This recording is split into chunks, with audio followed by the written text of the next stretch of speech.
Inihayag ng isang doktor na apektado ang healthcare system ng bansa sa labis na pagtaas ng presyo ng mga produktong petrolyo.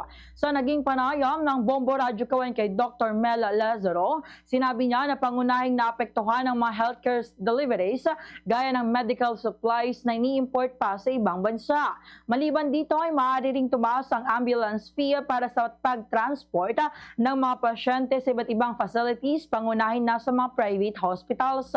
Gayunman, tiniyak ni Dr. Lazaro na walang pagbabago sa serbisyo, subalit maaaring tumaas ang rate o singil dahil sa pagtaas ng operasyon o operation cost ng mga pagamutan.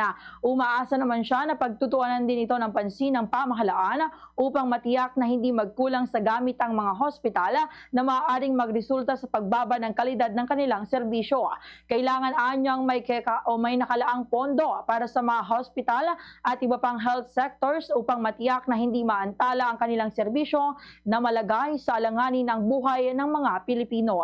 Ganito ang bahagi ng pahayag ni Dr. Mel Lazaro. The government and the private sectors is trying their best para hindi maantala ang healthcare delivery. Ngayon, sa mga susunod na mga panahon, perhaps mararamdaman din nila yung hindi maiwasan talaga tumataas yung mga presyo natin, yung mga ini-import natin na mga medical products, mga supplies o gamot.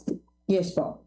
Siyempre, dun sa pinangkukuhanan natin mga bansa, magtataas din ng production cost. Sa Radyo Bombo!